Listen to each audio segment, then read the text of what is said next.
Գյորջյան Կասկադ 60 ամիս փուլային վճարում բազմաթիվ առավելություններ։ Հարգելի գործընկերներ, մեկ տարվա աշխատանքի արդյունքում միջազգային գործընկերների հետ, միջազգային խորհրդատուների եւ տեղի մասնագետների հետ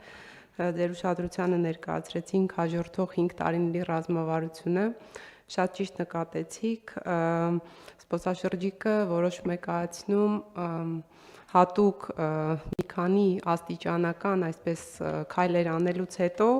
եւ այդ քայլերի ուղղությամբ մենք հետեւողական աշխատանք տարանք նախորդող 2 տարիների ընթացքում եւ հաջորդող 5 տարիների ընթացքում ներդնելով ենթակառուցվածքների զարգացման Հայաստանը որպես գրավիչ եւ մատչելի ավիացիոն ուղղություն եւ ինչպես նաեւ անվտանգ եւ գողտրիկ ուղղություն դիրքավորելով կկարողանանք հասնել մեր դրված առնվազն 3 միլիոն զբոսաշրջիկ թիրախային թվին։ Շնորհակալություն եմ հայտնում ռազմավարական փաստաթղթի քննարկման ժամանակ ձեր ներկայացրած առաջարկների հիման վրա, շնորհակալություն փոխվարչապետերին նրանց գրասենյակների կողմից առաջարկած առաջարկներին, որոնք ներառվել են ռազմավարական փաստաթղթում եւ ինչպես նշեց նախարար Պապոյանը, այս փաստաթուղթը առնչվում է գրեթե բոլոր գործընկեր նախարարություններին եւ ակնկալում ենք ակտիվ համագործակցություն հաջորդող 5 տարիների ընթացքում։ Շնորհակալություն։ Համեցեք։ Շնորհակալություն, պարոն վարչապետ։ Պարոն նախարարը նշեց հիմնականում ներգնա զբոսաշրջության թվերի մասին, ես ուզում եմ մեկ ուրիշ կարևոր հարցի մասին խոսել, որը ներքին զբոսաշրջության պոտենցիալն է, եւ պարզ է, որ մենք առավել հստակ վիճակագրություն ունենք ներգնա զբոսաշրջության վերաբերյալ, որովհետեւ դա առավելապես սահմանահատումների հիման վրա վարվող վիճակագրություն է, բայց ես վստահ եմ, որ եթե մի քիչ ունենանք այնպիսի հաշվառում, որ մեր ներքին զբոսաշրջային վիճակագրությանն է վերաբերում, կարող ենք արձանագրել, որ այս տարիների ընթացքում շատ էական շրջադարձ է տեղի ունեցել նաև այդ ուղղությամբ։ Եւ դուք այսօր նշեցիք, պարոն վարչապետ, ձեր խոսքում, որ վերջին 8 տարիների ընթացքում մեկ շնչին ընկնող համախառնարքին արդյունքը $9500 չափ դառնալով Հայաստանում 2025 թվականի արդյունքներով մոտավորապես 2-4 անգամ ավելին է, քան 2017 թվականն էր, սա ինչ է նշանակում։ Նշանակում է, որ մարդկանց եկամուտները ավելանում են,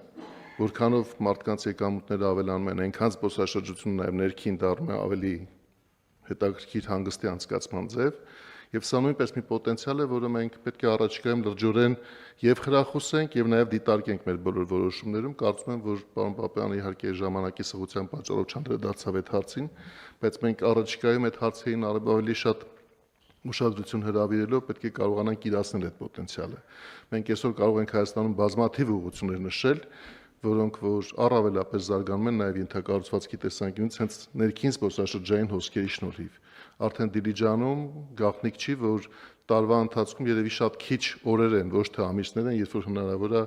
ազատ հյուրատուն գտնել կամ Ենոքավանում, կամ Գորիսը դարձել է այնպիսի ուղղություն, եւ եթե մենք այդ միջավայրն ենք դիտարկում, այնտեղ հիմնականում ներքին զբոսաշրջության հաշվին է դա տեղի ունենում, եւ ոչ թե ներգնա, ես կարծում եմ, որ մենք սա էլ է մի ուղղություն, որ պետք է առավել մեծ ուշադրության կենտրոնում պահելով իրացնենք այդ պոտենցիալը։ Այո, պարոն Խաչատրյան, շատ ճիշտ է դիտարկում է, այստեղ ես անձամբ գոնե կամ մեր ընտանիքի անդամները այս տարի մի քանի դեպքով առնչվել են հյուրանոցի համար գտնելու խնդրի հետ եւ դա իրողություն է նախորդ օրն էլ ջերմուկում էինք եւ ես մի քանի անգամ հարցրեցի եւ հավաստիացա, որ իսկապես ամանորին օրերին գոնե հունվարի 3-ի դրությամբ ջերմուկում ազատ հյուրանոցային համարներ չեն եղել եւ այդ զարգացումը շատ էական եւ կարեւոր է, բայց նաեւ ճիշտը պետք է ասենք, որ մարդիկ բարձրացնում են հետեւյալ հարցերը, որ շատ դեպքերում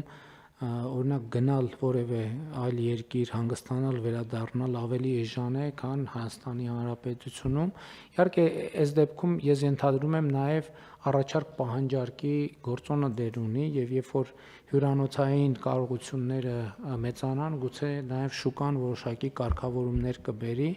եւ սա էլ ուղղությունն է, որի շուրջ մենք քննարկել ենք, որ մտածենք, թե արդյոք ինչ որ բան ունի, որտեղ այդտեղ փաստ չի Բայց դա թեմա է, որը մենք պետք է վերլուծենք եւ գուցե որոշակի հետեւությունների հանգենք։